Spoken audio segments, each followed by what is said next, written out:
É uma parte que me chamou muito a atenção sobre Lutero, que diz aqui: para dar o valor devido à obra de Martinho Lutero, é necessário conhecer algo das trevas e confusão dos tempos em que nasceu.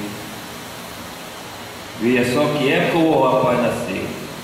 Calcula-se que pelo menos 1 milhão de albigenses, eram pessoas que viviam ali entre França, Espanha e Itália.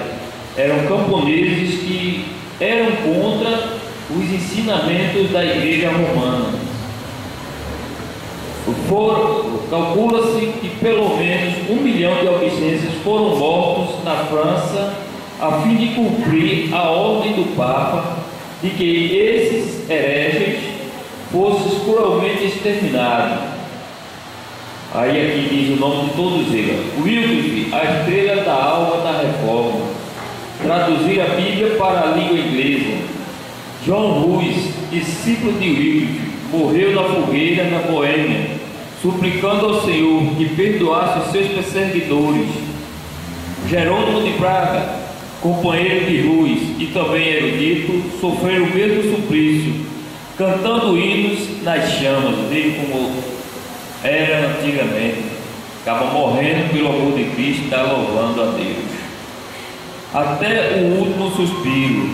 O João Versalhes, notável pregador de Erfurt, foi preso por ensinar que a salvação é pela graça.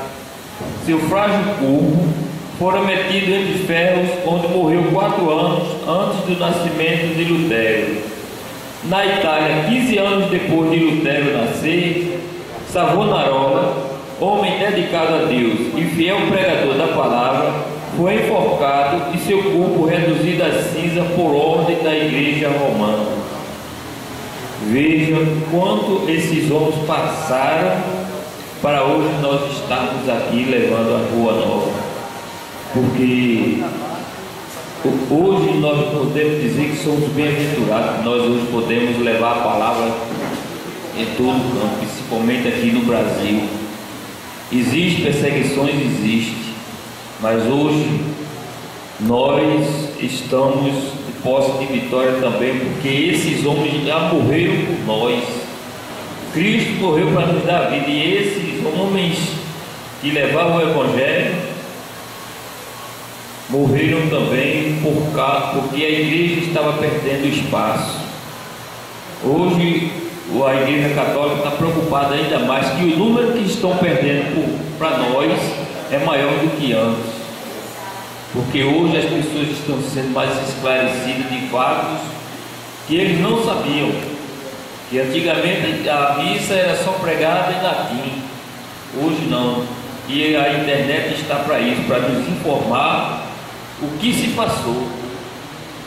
E se nós formos olhar a vida desses homens, foi difícil. Eles pregavam o Evangelho escondido. E olha que quando eles se reuniram, 4, 5 mil pessoas, e era só no gogó. Hoje não, aqui ó, 15 pessoas ainda tem que usar um microfone. É uma maravilha. Imagina quando esses homens não. E tinha desses heróis da fé que faziam 2 cultos por dia. Imagina falar para a quantidade de pessoas só no gogó. Vamos aqui. Antissemitismo, página 7 de Martinho Lutero, o senhor tem não, né, irmão? A apostila do Reformatório tem, né? Antissemitismo, que é o anti-judeu.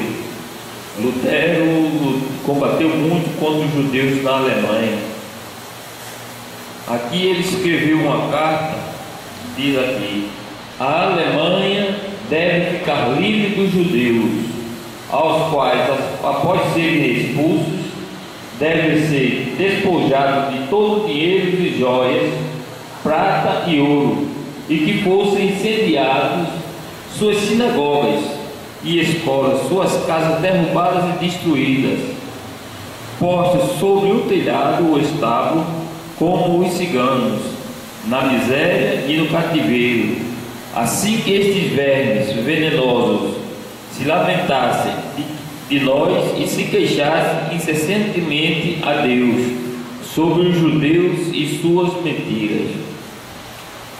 Ele diz aqui que o que o povo judeu pregava naquela época não era de acordo com o que ele lia nas cartas de Paulo, que Lutero se baseou praticamente nas cartas de Paulo, no evangelho que Paulo pregava, porque ele chega um momento que ele queria até que o Antigo Testamento fosse aniquilado da Bíblia.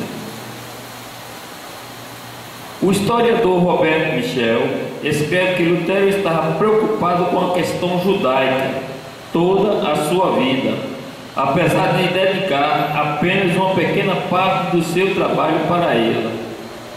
Seus principais trabalhos sobre os judeus são sobre os judeus e suas mentiras, em nome da santa linhagem de Cristo, que ele achava que o que os judeus pregavam não era de acordo com o que Cristo ensinava, né?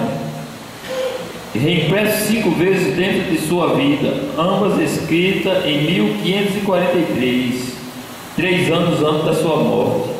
Nesses trabalhos, Lutero afirmou que os judeus já não eram o povo eleito, mas o povo do diabo. A sinagoga era como uma prostituta incorrigível e uma devassa maléfica, e os judeus estavam cheios de vezes do demônio, nas quais se rebolam como povo. Quer dizer, ele aqui está condenando todos os atos que os judeus faziam.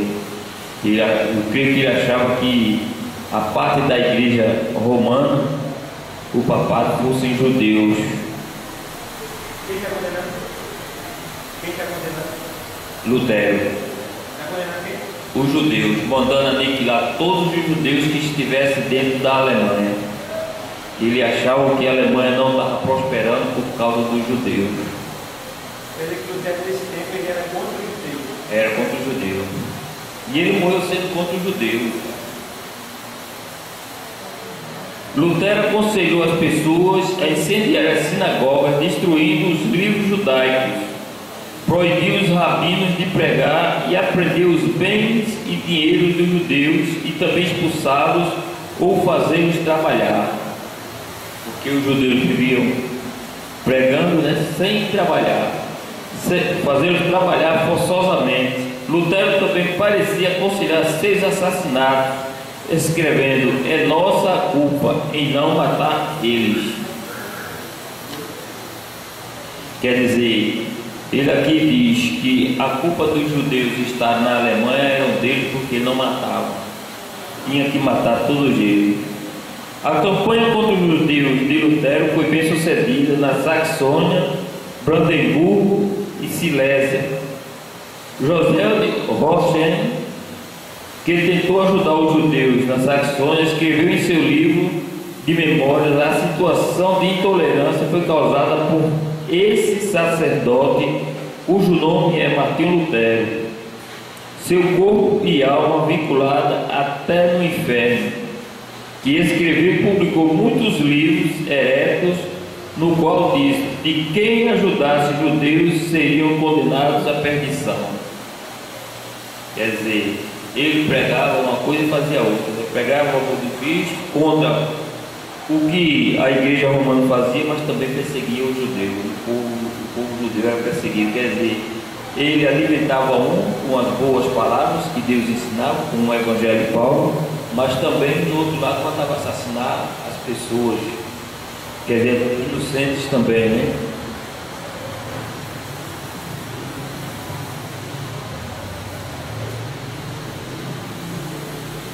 Vamos ver. José teria pedido à cidade de Estrasburgo para proibir a venda das obras antijudaicas de Lutero. Porém, seu pedido foi lhe negado quando o pastor luterano de Rockfelder, fica ao norte da Suíça, isso e era um vilarejo que no censo de 2000 só existia 1.579 habitantes, quer dizer, praticamente menor do que Nova Descoberta.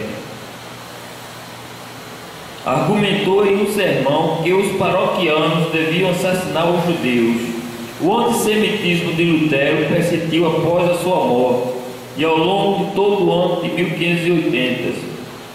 Motins expulsaram os judeus de vários estados luteranos alemães. A opinião predominante entre os historiadores é que sua retórica antijudaica contribuiu significativamente para o desenvolvimento do antissemitismo na Alemanha. Na década de 1930 e 1940, auxiliou na fundamentação do ideal do nazismo, de destaque de ataques a judeus. O próprio Adolf Hitler, em sua autobiografia Mein Kampf, considerou Lutero como uma das 3 maiores figuras da Alemanha, juntamente com Frederico o Grande e Richard Wagner. Quer dizer, essa pregação que Lutero fez contra os judeus foi uma das causas inspiradoras daquele holocausto na Segunda Guerra Mundial, na Primeira Guerra Mundial, com Hitler, que matou mais de 20 mil judeus de uma vez só. Quer dizer, a perseguição já veio antes, porque a história só diz que foi Hitler que fez aquilo, mas ele já se espelhou antes, que Lutero dizia que a Alemanha não progredia por causa dos judeus que estavam lá erradicados. Quer dizer, para acabar com todos os judeus, nasceu o nazismo. Considerou, em 5 de outubro de 1933, o pastor Wilhelm Henry de Refugien declarou publicamente que Hitler não teria sido possível sem Martim Lutero. Quer dizer, a inspiração de Hitler contra os judeus veio de Lutero. Julius Strauss, o editor do jornal nazista Der Sturm, argumentou durante sua defesa no julgamento do Nuremberg, na Alemanha, que nunca havia dito nada sobre os judeus que Martim Lutero não tivesse dito 400 anos antes. Em novembro de 1933,